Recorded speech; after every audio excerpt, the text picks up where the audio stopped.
Шымкент қаласында емшілер жылан уынан сорпа, тасбақа етінен дәрі жасап жатыр деп хабарлайды Астана арнасы.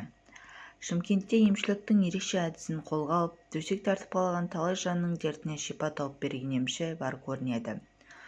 Ол желі қолданушыларына жыланның басын кесіп, уын алған видеосы арқылы танылды. Тәуіп суық жануардың етінен жасалған сорпа 1000 ауруға ем болады дейді. Жыланның дертке ем екенін 66 жастағы Астана қаласының тұрғыны Маржан Шаймерденова да құптап отыр. Оның жүрегі жиі ауырыпты, тіпті бірнеше рет жүрек талмасы ұстаған. Ақ жаулықты ана жаны қиналғаннан кейін медицинамен қатар халық еміне де жүгінген. Оған емші жыланның майы қосылған дәрі істеп беріпті. Пайдасы тиді, жақсы болды. Мен өзім инсульт алдым да, содан жатып қалғанмын, тұра алмай. Сосын әлгіні ішкеннен кейін міне қазір жүрмін дейді Маржан Шаймерденова. Ауру айтып келмейді. Тұрғындардың біразы дерт мазалаған сәтте бірінші дәрігерге барамыз десе, енді бірі емшіге емделгенді жөн көреді. Халық еміне жүгінуге болады негізі. Мысалы, жер шықтау деген бар. Мысалы, балаға тіл көз тиген кезде дәрігерге емделе алмайсыз ғой.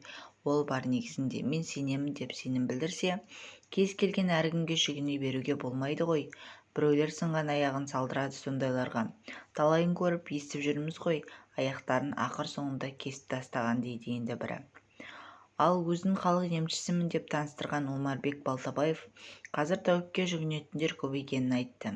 Бірақ медицина мен емшіліктің ара-жігін ажыратып алған жөн дейді. Емшілерге қаралатын пенделер өте көбейіп кетті. Медицинадан ем таппай емшілерді жағалап кеткен пенделер көп. Сол себепті қазір 50-50 емшіге де медицинаға да қаралады. Сондықтан айтарым, емшінің ем саласы, аурулары, емші емдейтін сала ол бөлек. Медицинаның саласы бөлек дейді емші Омарбек Балтабаев. Қазір кім көп, емші көп. Қайсысы дерт жазатын, қайсысы дертіне дерт қосатын білмейсің. Сондықтан мәдениеттанушы Абылайхан Қалназаров ауру емдеймін дегендерді бақылауға алу керек дейді.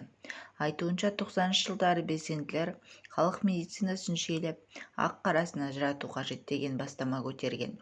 Алайда неге екені белгісіз тоқтап қалды. Мемлекет бір реттеу, жүйелеу, оны бір құқықтық немесе бір сапалық шеңберге келтіру керек. Мысалы, сертификат беру ма, немесе бір тізімге алу ма деген секілді. Өйткені бұл адаммен өмірімен, адам денсаулығына байланысты нәрсе. Жеңіл қарауға болмайды. Мүмкін сол ем-домнан кейін бір адам қайтыс болып кетіп жатқан шығар. Оны ешкім білмейді. Сондықтан бәрібір реттеу, бақылау, қадағалау болу керек деп ойлаймын деді Абылай Қалназаров.